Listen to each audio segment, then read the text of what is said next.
Bonsoir à tous, il est 18h, vous êtes à l'heure, nous aussi, bienvenue sur le plateau d'Accès Direct pour une demi-heure d'infos et d'actu proposées par la rédaction de 8 Mont Blanc. Cette émission est la vôtre, alors n'hésitez pas à commenter et partager avec le hashtag Accès Direct. Au programme ce soir, 4,5 millions d'analyses réalisées chaque année dans les eaux de notre région. L'agence de l'eau Rhône-Méditerranée-Corse vient de présenter son dernier rapport. Bonne nouvelle, la pollution est en baisse. Avec moi pour en parler, son directeur, Laurent Roy. Nous parlerons ensuite innovation avec une jeune start-up chambérienne, Synbird. Son principe, prendre rendez-vous facilement, gratuitement avec un avocat, une collectivité ou un médecin, et cela à n'importe quelle heure du jour et de la nuit. Son fondateur me rejoindra sur ce plateau. Et un peu de lecture pour finir, mais une lecture bilingue. Martine Petit-Gabon écrit des livres pour enfants en français et en anglais. Elle sera avec moi à la fin de cette émission.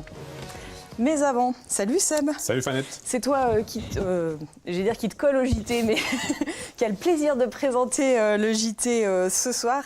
Et il va falloir rouler plus doucement du côté d'Annecy désormais. Eh oui, levez le pied pour les automobilistes, puisque la vitesse maximale autorisée dans l'hypercentre est désormais de 30 km/h depuis ce lundi. La commune nouvelle présentait ce nouveau dispositif. Il y a environ pas mal d'artères qui sont concernées par ce nouveau dispositif de 30 km/h, cette limitation. Mariette Guinet y était. Et puis un candidat atypique à Genève, puisque les Genevois vont voter dimanche. Oui, le premier tour de ce scrutin qui est prévu le dimanche 15 avril. Jean-Paul Crespy a rencontré un candidat atypique, puisqu'il est vigneron dans la vie, donc son reportage à voir dans le journal. Merci Seb, tu me rejoins tout à l'heure pour la revue de presse. Je reçois tout d'abord mon premier invité, Laurent Roy, le directeur de l'agence de l'eau Rhône-Méditerranée-Corse. Il est l'invité du jour.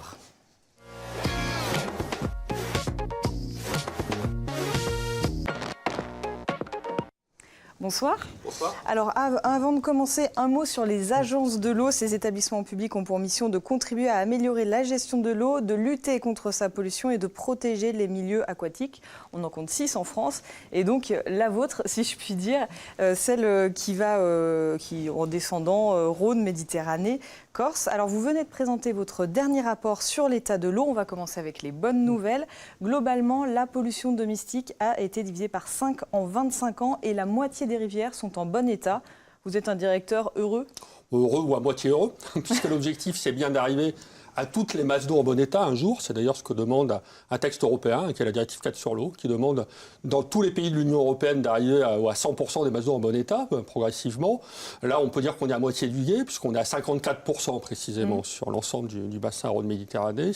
Et en Savoie, Haute-Savoie, on est un peu plus de 60%, donc c'est un peu mieux. Ça veut dire qu'effectivement, il y a eu des vrais progrès substantiels d'accomplis. Les pollutions ponctuelles, c'est-à-dire les pollutions qui sont rejetées par les agglomérations, la pollution domestique, donc est globalement assainie avec des réseaux d'assainissement, des stations d'épuration qui fonctionnent bien, même s'il peut y avoir il y a encore des marges de progrès, mais ça fonctionne mieux. Et les pollutions industrielles ont beaucoup régressé. Donc ça, c'est effectivement la bonne nouvelle. Il y a moins de rejets ou c'est mieux traité Il y a moins de rejets parce que c'est mieux traité. Ou aussi parce qu'il y a pu y avoir des suppressions à la source de polluants qui ne sont plus utilisés. Une success story locale, si j'ose dire, en Haute-Savoie, c'est l'industrie du décolletage dans la vallée de l'Arve, qui était une source importante de pollution de la rivière et des milieux par des métaux, pollution métallique, et qui, parce qu'il y a eu une forte mobilisation de tous des industriels, bien sûr, des collectivités autour du syndicat de gestion de la vallée de l'Arve, avec l'appui financier de l'Agence de l'eau qui y a investi 18 millions au cours des années, et il y a près de 500 opérations individuelle de réduction de ces rejets toxiques. Et donc maintenant, il y a à peu près quasiment plus, de rejets et de persistance de pollution métallique dans la vallée de l'Arve. Donc ça, c'est la réussite. Dans les moins bonnes nouvelles, du coup, on l'a dit, 50% de rivières en bon état. Ça veut dire que la moitié ne l'est pas tout à fait, ou ne l'est pas du tout. C'est ça. Il reste des défis tout à fait substantiels à relever. Alors, il reste des défis, déjà en termes de gestion quantitative, et de plus en plus, parce qu'on est quand même dans un contexte de changement climatique. Il ne suffit pas que l'eau soit de bonne qualité. Si vous n'avez pas d'eau dans la rivière, forcément, on ne peut pas parler de bon état des milieux, si les milieux sont à sec. Donc, il y a un enjeu essentiel de rétablir une gestion équilibrée de la ressource en eau. Ça veut dire qu'il n'y a plus assez d'eau ? Alors, s'il a été estimé que sur l'ensemble du bassin Rhône-Méditerranée, 40% des masses d'eau de surface, c'est-à-dire des bassins versants, des rivières, des ruisseaux, des fleuves, sont en tension, c'est-à-dire que la nature ne peut pas fournir de manière satisfaisante tous les usages de l'eau, eau potable, industrie, agriculture, neige de culture, ici, tous les usages dans le respect du bon fonctionnement des milieux aquatiques. Donc là, il faut agir, c'est-à-dire il faut déterminer les sources d'économie nécessaires, lutter contre les gaspillages, lutter contre les pertes pour revenir à l'équilibre. Ça, c'est une priorité. Et puis, il y a aussi, là on a parlé des quantités, il y a aussi la qualité de l'eau. Alors, les pesticides, ils sont en baisse, en tout cas, si j'ai bien compris, la plupart, mais ils restent présents dans les eaux des rivières. Et d'ailleurs, l'association FC Que Choisir s'alarme de cette présence, notamment le fameux glyphosate. On a beaucoup parlé dans l'actualité ces derniers mois. Selon eux, la politique de l'eau en France est dictée par les intérêts agricoles. C'est vrai ? Ouais, si c'était vrai, ça se saurait. Moi, j'ai un conseil d'administration de l'agence de l'eau dans lequel il y a effectivement 2 représentants des agriculteurs sur 40. Donc, s'ils dictent à eux tout seuls la politique de l'agence, c'est qu'ils sont très forts. Non, de manière plus raisonnable. Bien entendu qu'il faut lutter contre toutes les sources de pollution. Et en effet, les sources de pollution agricole en font partie. Alors, la toxicité des pesticides dans les rivières a régressé, mais elle a moins régressé que d'autres sources. On a considéré que, en gros, elle avait baissé d'un facteur d'eau en 20 ans, alors que par exemple sur les pollutions métalliques telles que je les évoquais sur la vallée de l'Arve, c'est plutôt d'un facteur 10. Donc ça baisse moins vite. Et si cette toxicité baisse, c'est notamment parce que les molécules les plus polluantes ont été interdites au fil des années. Pas le glyphosate. Pas encore le glyphosate, mais l'atrazine, c'est fait, par exemple. C'est fait depuis plusieurs années. Et ensuite, il faut des années et des années pour qu'on ait éliminé toutes les traces. Mais ces molécules sont petit à petit interdites, sans même parler du DDT il y a plusieurs décennies. Néanmoins, il reste effectivement un gros effort à faire, parce que ce qu'on constate, c'est qu'on a, sur tout le bassin Rhône-Méditerranée, près de 269 précisément, aires d'alimentation de captage qui sont prioritaires pour l'alimentation en eau potable des populations, c'est un enjeu sanitaire, et qui sont vulnérables aux pollutions d'origine agricole, donc les nitrates ou les pesticides. Et donc là, ce qu'il est nécessaire de faire, c'est agir pour tenir compte de la réalité locale, donc la réalité géographique, la réalité de l'agriculture, qui n'est pas la même partout, pour déterminer les actions nécessaires pour revenir au bon état. Ça peut être favoriser l'agriculture biologique, ça peut être inciter à l'acquisition de matériel qui permettent de ne pas traiter, par exemple de désherber mécaniquement plutôt que de désherber par des produits chimiques, ça peut être privilégier l'achat de parcelles qui sont vraiment nécessaires à la protection de telle ou telle ressource en eau pour y mettre de l'herbe ou ce genre de choses, ça peut être aussi développer des filières économiques qui permettent de mieux valoriser les productions agricoles produites sans dégrader l'environnement. Enfin bref, il y a plein de modes d'action pour réussir à relever ce défi-là. Mais comment vous pouvez agir concrètement, parce que effectivement, développer l'agriculture biologique, les filières dont vous parlez, une fois que ça s'est dit, votre poids, votre moyen d'action, de pression même, pour développer ces nouveaux fonctionnements. Nous, notre mode d'action, une agence de l'eau, on agit avec un levier économique. D'abord, on prélève des redevances. Et notamment, puisqu'on parle de pollution agricole, on prélève une redevance sur les produits phytosanitaires achetés. Donc c'est le principe pollueur-payeur. Plus on pollue, plus on achète de produits phytosanitaires, plus on paye à l'agence de l'eau. Et l'agence de l'eau utilise cet argent-là pour subventionner les pratiques les plus vertueuses. Donc par exemple, on subventionne le développement de l'agriculture biologique. Par exemple, on va donner une subvention pour l'installation d'aires de lavage collectives pour rincer les pulvérisateurs d'une manière où ça ne parte pas vers le milieu, mais les résidus, les fonds de cuve soient bien récupérés et traités plutôt que de risquer de polluer. Voilà, ça c'est notre mode d'action. Par exemple, on va aussi aider une collectivité pour préserver une zone humide, parce que cette zone humide, derrière, elle va protéger son captage d'une manière beaucoup plus efficace et beaucoup moins coûteuse que s'il avait fallu traiter l'eau derrière pour la rendre potable en aval, parce que si on avait détruit la zone humide, par exemple. Ça, c'est notre mode d'action. Et ça marche ? Et ça marche. Bah oui, ça marche, parce qu'en matière de politique de l'eau, quand même, il n'y a pas tant que ça de politique environnementale pour lequel on est dans une logique de progrès. Si on parle de biodiversité, on en parle beaucoup actuellement, on peut pas dire qu'on progresse en matière de biodiversité. Les espèces disparaissent les unes après les autres à une vitesse inégalée. Donc là, on est bien dans une logique de régression, malheureusement. Il faut se battre contre ça.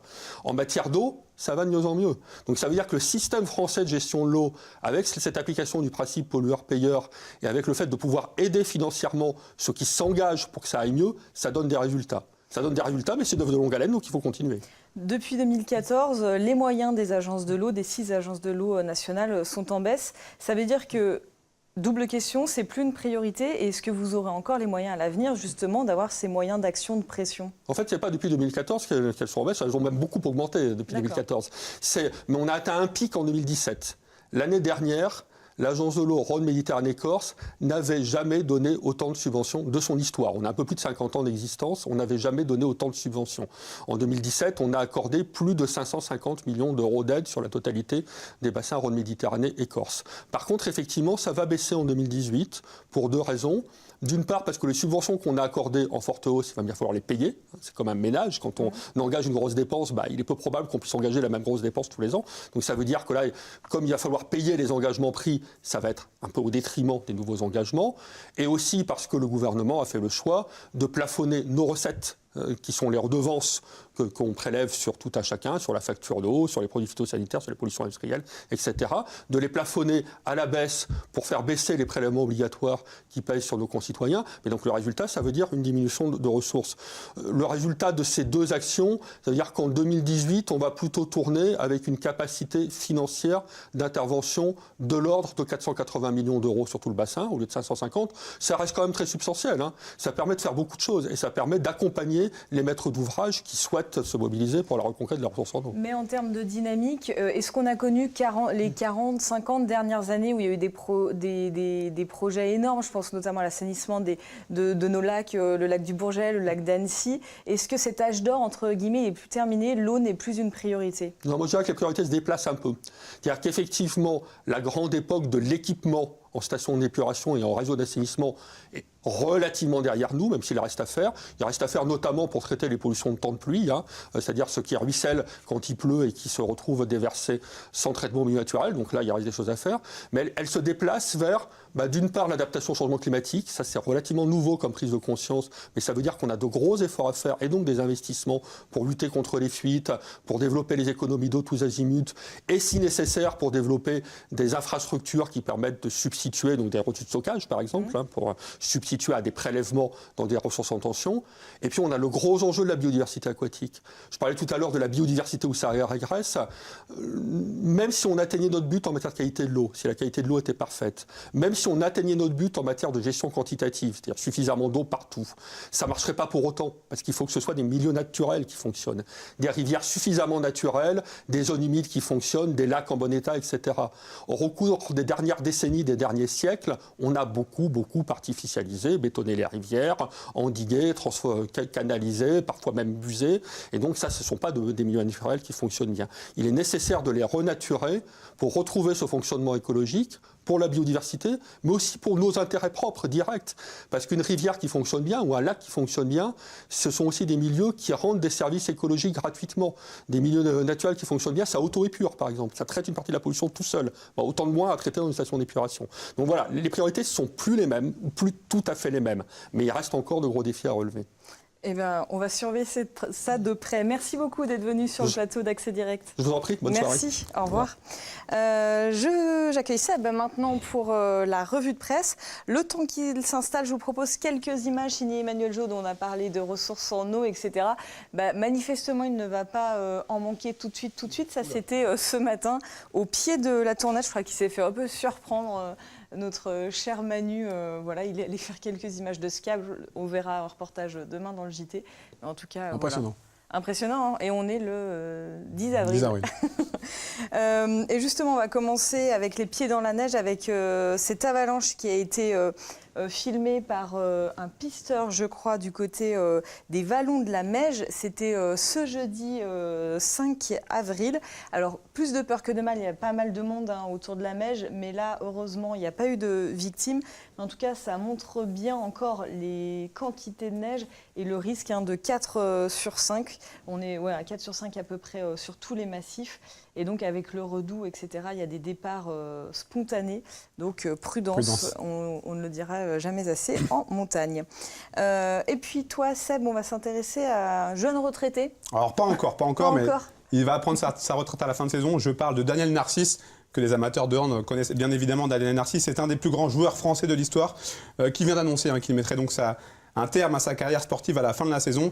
Hasard du calendrier, il joue au Paris Saint-Germain et il jouera son dernier match de championnat de France avec le PSG Handball le 31 mai prochain. Là où tout a démarré pour lui, à Chambéry, puisque le Réunionnais est arrivé en Savoie en 1998. C'est là qu'il est devenu un des meilleurs à son poste d'arrière-gauche. C'est à Chambéry également que le double champion olympique et quadruple champion du monde a remporté ses tout premier titre. Il y a donc fort à parier que le phare sera plein le 31 mai prochain pour rendre un hommage à la hauteur de la carrière de cet immense champion. Tu y seras ? J'espère. Et puis la pauvreté qui augmente en Suisse. Oui, ça peut paraître étonnant. Et pourtant, l'Office fédéral suisse de la statistique a publié ses chiffres sur la pauvreté. Et il en ressort que la pauvreté ne cesse d'augmenter en Suisse. En 2016, 7,5% de la population, soit 615 000 personnes, vivaient sous le seuil de pauvreté. Petite précision, en Suisse, cela correspond à 2247 francs par mois, soit 1900 euros. Un petit peu étonnant. Oui, le coût de la vie n'est pas le même. Voilà, le coût de la vie n'est pas le même. Donc ça, c'est pour une personne seule. Et pour un couple avec 2 enfants de moins de 14 ans, c'est 3 981 francs. Donc ça fait une belle somme. Ce taux de pauvreté est en augmentation par rapport à 2014 et 2015. Donc on va voir ce que ça va donner. Mais en tout cas, c'est un chiffre assez étonnant. Et toi, on reparle de la possible adhésion du Mont Blanc à l'UNESCO. Voilà le dossier. Ça fait un moment qu'on en parle. Voilà, ça fait un moment qu'on en parle, mais là, ça a été particulièrement enclenché ces derniers mois. Et donc là, c'est le Dauphiné qui revient sur cette initiative de l'association WWF. Elle a commandé un sondage pour connaître l'adhésion de la population à cet éventuel classement au patrimoine mondial de l'UNESCO. Et donc, tu le vois, 80% de la population y est favorable, n'en déplaise à Jean-Marc Peyex. Les porteurs du projet ont jusqu'à 2020 pour rédiger et compléter le dossier pour une adhésion au patrimoine mondial de l'UNESCO en 2022. Donc finalement, ça pourrait aller plus vite que prévu. Plus vite, en tout cas assez vite. Et puis ça va certainement aider le dossier. Donc de toute façon, on aura l'occasion évidemment d'en reparler. Merci Seb, à tout à l'heure pour le rappel des titres. On passe aux initiatives du jour.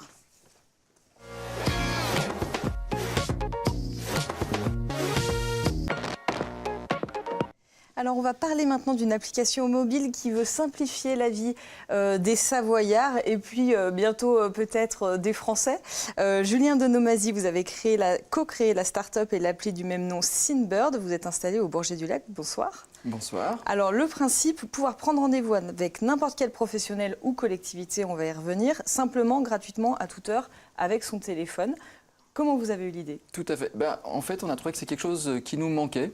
Mon associé et moi-même, sur notre téléphone, on aurait aimé pouvoir avoir quelque chose qui vraiment nous simplifie la vie pour pouvoir prendre des rendez-vous, aussi bien avec une mairie qu'un institut de beauté, qu'un restaurant. Et parce que parfois, on n'a pas le temps de téléphoner. Aujourd'hui, on veut prendre un rendez-vous à une heure où on n'est pas disponible, où les professionnels ne sont pas disponibles. Et puis, pouvoir fiabiliser aussi la prise de rendez-vous, avec un rappel, voilà.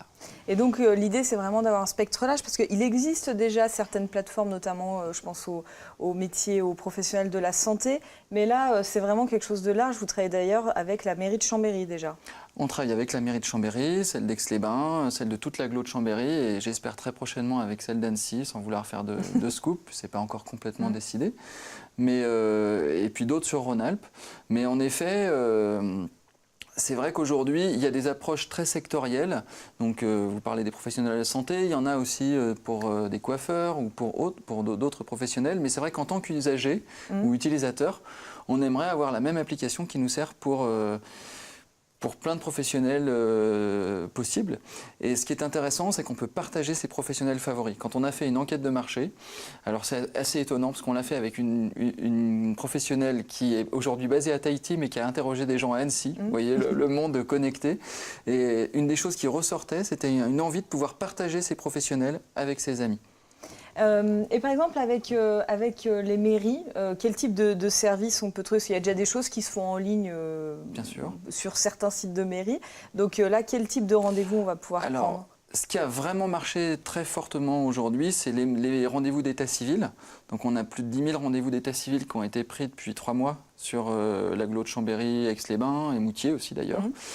Mais très prochainement, enfin d'ici la fin de l'année, on devrait avoir des rendez-vous avec le service des eaux qui prend beaucoup de rendez-vous, que ce soit pour des raccordements, mais aussi le service d'urbanisme, peut-être la petite enfance. Vous voyez, les services, il y a beaucoup de gens qui prennent des rendez-vous aujourd'hui. Voilà, mais dans plein d'autres domaines aussi en réalité. Alors vous êtes basé, je l'ai dit, au Bourget-du-Lac, donc pour le moment on trouve pas mal de professionnels. Vous en êtes à combien sur le bassin chambérien essentiellement aujourd'hui ? Oui, tout à fait. Alors aujourd'hui c'est 230 professionnels qui sont inscrits sur notre application. Donc, si vous voulez, on a fait le choix c'est pas un annuaire, c'est-à-dire qu'on ne référence pas tous les professionnels, mais uniquement des gens à qui on fournit un agenda et qui peuvent bénéficier d'une prise de rendez-vous en ligne. Pour les utilisateurs, c'est gratuit. Pour les professionnels, c'est payant. Quel est l'intérêt pour eux? Alors l'intérêt, il est multiple. En fait, alors ça va dépendre des professionnels. L'intérêt n'est pas le même suivant le type de professionnel. Mais il y a un enjeu à la fois d'image, d'être présent sur une plateforme moderne pour un certain nombre, d'offrir une prise de rendez-vous 24 heures sur 24, 7 jours sur 7. Si quelqu'un annule un rendez-vous, un des gros avantages de Synbird, c'est qu'il est rendu automatiquement disponible. C'est intéressant de voir que pour prendre un rendez-vous pour faire votre passeport, en gros, il y a un délai d'1 mois. Simplement, quasiment tous les jours, il y a des annulations et ça permet de pouvoir prendre un rendez-vous au moment où il y en a un qui est annulé. Donc on l'a dit, plutôt bassin chambérien, mais l'idée c'est d'étendre l'application autour d'Annecy, puisque vous avez parlé de la mairie d'Annecy, et puis même plus globalement à la France entière. Alors, notre ambition, elle est large. Simplement, nous, on voudrait vraiment valider notre marché, notre produit sur Chambéry et Annecy. Et les Savoies en général. En fait, il y a déjà énormément de choses en Savoie, Haute-Savoie. C'est vrai qu'on a commencé sur Chambéry, mais on est basé en fait dans un village qui s'appelle le village Baïséa, qui est porté par le Crédit Agricole des Savoies. Donc on se sent dans un environnement qui en réalité est très savoyard au pluriel, si je puis me permettre. Il y a vraiment des liens, des connexions qui se font, que ce soit dans les gens qui nous aident, dans les réseaux, où on se sent bien des deux Savoies. Eh ben, en tout cas, je l'ai téléchargé l'application, donc je vais regarder ça. Merci beaucoup d'être venu sur le plateau d'Accès Direct et puis longue vie à Synbird. C'est très gentil, merci de votre accueil. Merci, et bonne avec émission. plaisir. Au revoir. On va parler anglais maintenant, si je puis dire. Alors, pas moi, mais je vous en prie. J'accueille Martine Petit-Gabon. Bonsoir. Bonsoir. Alors, vous vous êtes lancée il y a quelques années dans une aventure plutôt originale, déjà celle d'écrire des livres pour enfants, mais vous avez fait le choix du bilingue, c'est-à-dire en français, ce sont des histoires qu'on peut lire en français et en anglais, et c'est votre fille qui vous a donné l'envie et la possibilité de le faire puisqu'elle vit en Angleterre. C'est absolument ça. Donc depuis toujours, j'avais envie d'écrire des livres pour enfants et j'attendais la retraite. Or, il se trouve que j'ai eu l'occasion d'écrire avant. Donc j'ai fait mon premier livre qui s'appelle « Livio le petit escargot » en français. Je l'ai proposé en lecture à ma fille et c'est elle qui m'a donné l'idée de faire cette traduction en anglais. Donc elle a fait la traduction en anglais. On a donc une page en français et une page en anglais avec des mots simples pour les enfants, par exemple escargot. Je vais vous prendre un livre, voilà, ça, je vais pouvoir absolument. Le montrer à l'image. Voilà Livio le Merci. petit escargot.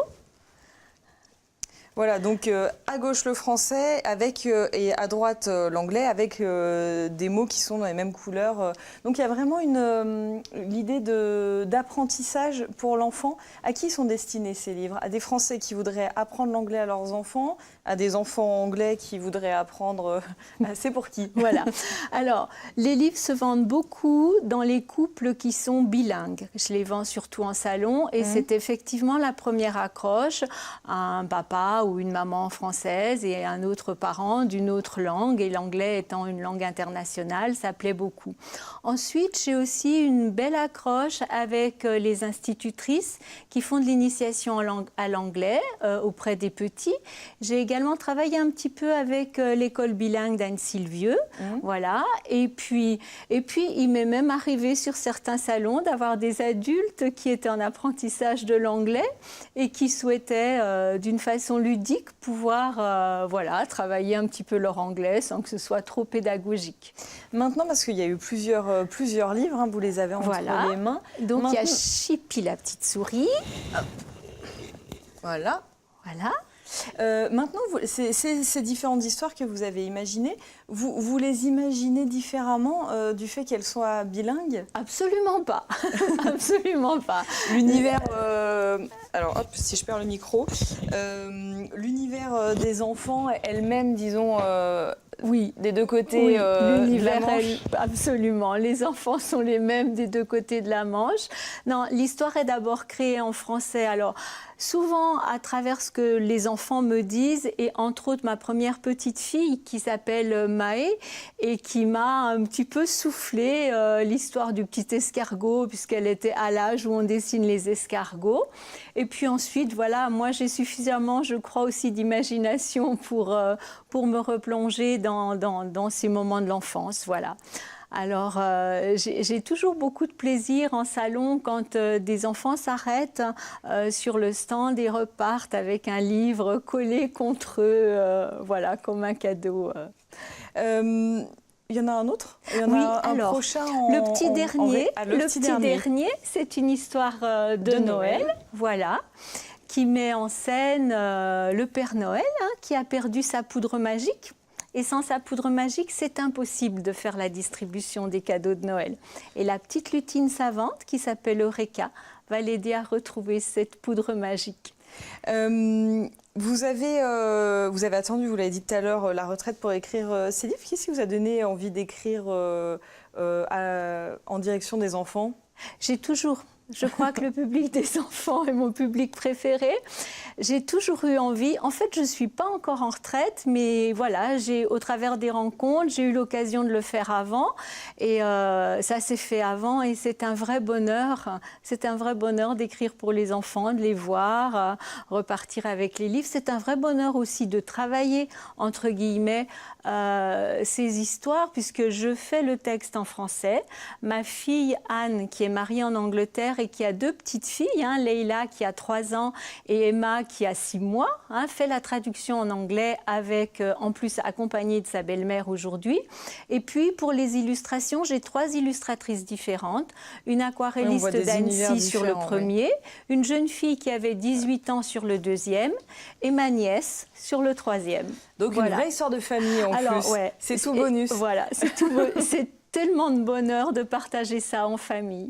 Et bien d'ailleurs, on va pouvoir rencontrer, je crois, votre fille Anne également. Ah non, finalement non. Non. Mais en tout cas, voilà. Les lecteurs vont pouvoir vous rencontrer, vous, ce jeudi, à Cultura à Epagny, juste à côté de nos studios. J'ai perdu les horaires de 9h30. De 9h30 à 17h. Toute la journée, finalement. Oui, une grosse partie de la journée. Une grosse partie de la journée. Bah, merci beaucoup, en tout cas, je vous rends ça. Merci d'être venu, décidément. Merci d'être venu sur le plateau d'Accès Direct. Et puis, on attend le prochain, du coup, avec... Oui, sans problème. Je vous promets, avant Noël, il y en aura un 4e. Eh ben, merci d'être venu. Merci, c'est moi qui vous remercie. Seb me rejoint pour un petit rappel des titres, à commencer avec une ville au ralenti pour Annecy, désormais. Une nouvelle qui va faire plaisir ou pas aux nombreux automobilistes d'Annecy, puisque la vitesse maximale autorisée dans l'hypercentre est désormais de 30 km/h. C'est officiel depuis ce lundi, ça a été mis en place par la commune nouvelle. La commune nouvelle qui présentait un nouveau dispositif et Mariette Guinet y était. Et puis un candidat atypique du côté de Genève. Oui, parce que Fanny, tu sais, les élections cantonales de Genève, c'est donc ce dimanche, 15 avril. Beaucoup de candidats. Et parmi ces candidats, un candidat atypique, vigneron de profession, Willy Créteny, que Jean-Paul Crespi a rencontré. Merci beaucoup. Bon JT dans quelques minutes. Merci à toute l'équipe. Merci à vous de votre fidélité. Demain, dans Accès Direct, nous parlerons montagne sous toutes ses formes, avec notamment la grande traversée des Alpes et son président Guy Chomereuil. L'association craint pour son avenir avec la baisse des subventions régionales. Nous parlerons aussi de la disparition des glaciers avec le glaciologue Sylvain Coutran qui viendra nous présenter son dernier livre. Et enfin, le directeur de Montaigne qui sera avec moi. Seb, toi qui es un grand amateur de covoiturage. C'est pour covoiturer, mais en montagne. Voilà, et puis on va se quitter avec quelques images de Jean-Paul Crespi. Ce sera à découvrir en intégralité dans le JT avec le premier épisode d'une série consacrée au métier du métal. Ce soir, rencontre avec cette petite entreprise spécialisée dans le design contemporain et installée à La Roche-sur-Foron. Donc reportage dans une poignée de minutes, le temps de t'installer. Passe une très belle soirée, à demain.